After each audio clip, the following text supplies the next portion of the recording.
Running backs suck. Running backs don't matter. Who cares about running backs? I hate running backs. There's been so many conversations and so much media on why running backs don't matter anymore. Anybody can just run the ball up the middle, they say.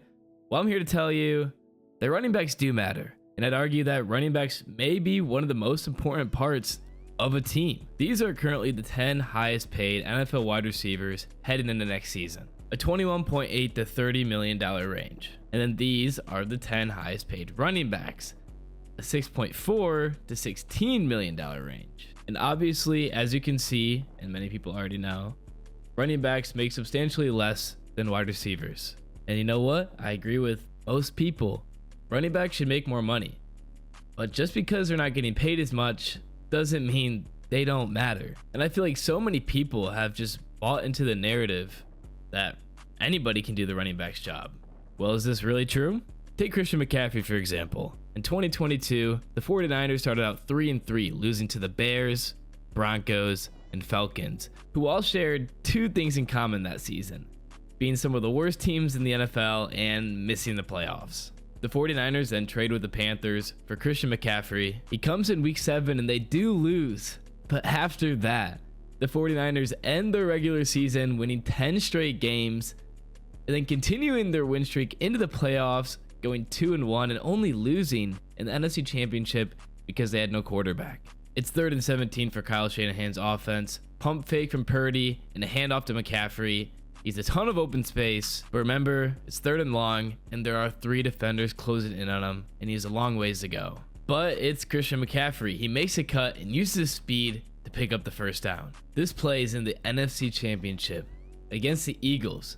McCaffrey takes the handoff, breaks one tackle, breaks a second, breaks a third, a fourth, and scores the only points the 49ers would have all game. You can't tell me that just any running back would score this touchdown. McCaffrey was a game changer for the 49ers and took them to the next level all by himself. And plays or players like this can be the difference in the NFL. It wasn't in this game, but McCaffrey was definitely the difference in this year's playoff divisional round against the Packers, rushing for just under 100 yards, scoring 2 touchdowns, including the game winner, and having 7 receptions for 30 more.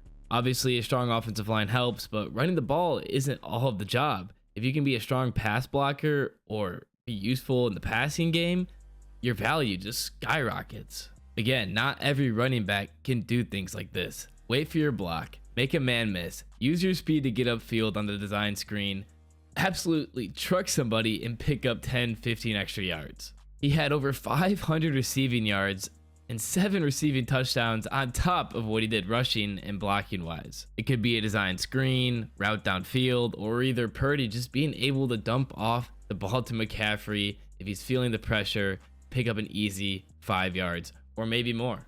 Now, there is only one Christian McCaffrey, but there are still plenty of other really talented running backs and tons of examples of when they show how important they are to winning football. First, let's look at this past year's NFL playoffs. The 4 final teams, Lions, 49ers, Chiefs, and Ravens, had the best rushing games out of all the NFL. Coincidence? Isaiah Pacheco has been phenomenal through his first 2 years with KC, helping them get 2 Lombardis. Jahmyr Gibbs and David Montgomery were unbelievable for the Lions, leading probably the best rushing game in the NFL last season. Now, there is a lot of evidence supporting not drafting a running back early in the NFL draft, not paying a running back premium amounts of money, and this is mainly because the offensive line is what caters more to the run game than the running back, and the passing game is just a lot more important and more efficient. And I agree with a lot of this. Stats don't lie. I think the most important part of an NFL football team is the offensive line and the quarterback. If you don't have a strong offensive line, there's no point to go out and get a solid top tier running back because he's not going to be able to break 4 tackles of 4 300-pound men. Look at Saquon Barkley, for example, was with the Giants for 6 years. Thankfully, he's finally leaving, but we all saw him play in college. Phenomenal talent. But the Giants have not had a strong offensive line for him, and he has struggled. He's constantly facing pressure in the backfield. There's little blocking, However, he did have his best season 2 years ago, and that was when the Giants won a playoff game. Again, I said I agree with a lot of it. The apparent value of running backs has slowly declined, and general managers' actions has definitely reflected that. We've seen strong running backs struggle behind bad offensive lines. We've seen running backs hold out for more money, and backups come in and perform behind strong offensive lines. And teams don't want to pay running backs because their lifespans are so short, and with injuries, they just rather pick someone in the draft and plug them in. However, what a lot of these statistics miss is I feel like a lot of this depends. If you have a bad offensive line, it doesn't make sense to get a good running back with your top 10 draft pick. But if you already have a strong offensive line, maybe a top tier running back would be the difference in your offense. I swear I'm not a Lions fan, but Jahmyr Gibbs, who rushed for 10 touchdowns, nearly 1,000 yards, another touchdown receiving, and helped the Lions on their way to the NFC Championship game, was a great pick in my opinion because the Lions had that strong offensive line and he took the Lions run game to the next level. Another thing I feel like a lot of people leave out is clock management. If you can just run the ball 5-10 yards every single play and just keep picking up first downs and lowering the clock, it does give your defense rest. I know the study there I put up says field position matters more, and I agree, but if you can run the ball, your defense will rest and you can control the clock, and momentum is a real thing in sports. That defense will get tired, and a solid run game is a big part of a lot of people's offensive schemes. Again, it depends. Also, in that write-up, there was statistics on how a running back being used in the passing game still isn't very useful. What's left out, though, is the running back's ability to have the ball dumped off to him. The quarterback's under pressure, rolling out of the pocket. The running back just goes up the field 5 yards, or just goes to the backfield to right or left of the quarterback 5 yards. The ball's dumped off to him, and he can pick up 5-10 yards. Alvin Kamara was pretty much the Saints' whole receiving game for some reason. Jahmyr Gibbs was insane. The ball's dumped off to him. He can make a move, get up the field. Christian McCaffrey in the receiving game was a huge part. I mean, these top tier running backs can be used in the passing game and are really effective because they're so talented. They can make guys miss, break tackles, get upfield, and they're playmakers. And the running back is also used in blocking.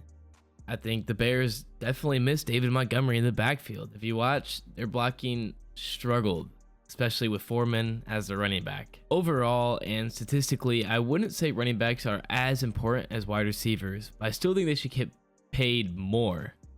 But it does suck with their shorter lifespans and the ability to swap running backs and still get the same results sometimes. However, I don't think running backs are not important. The offensive line definitely dictates the run game more than the running back, but a mid-tier offensive line and a solid running back can still be a lot better than a mid-tier offensive line and a bad running back. With the current consensus of NFL fans' opinions on running backs, I think they're underrated, and I think a game changer, a playmaker running back in the backfield can be huge for teams. You need the offensive line first. There's no point in getting a top tier running back with a bad offensive line, but I think a solid running back can be game changing for a team. Like Josh Jacobs going to the Packers, that's exciting. If you enjoy my content, I'd appreciate if you could like, subscribe, helps me out a lot. Let me know your thoughts in the comment section below, and thanks for watching.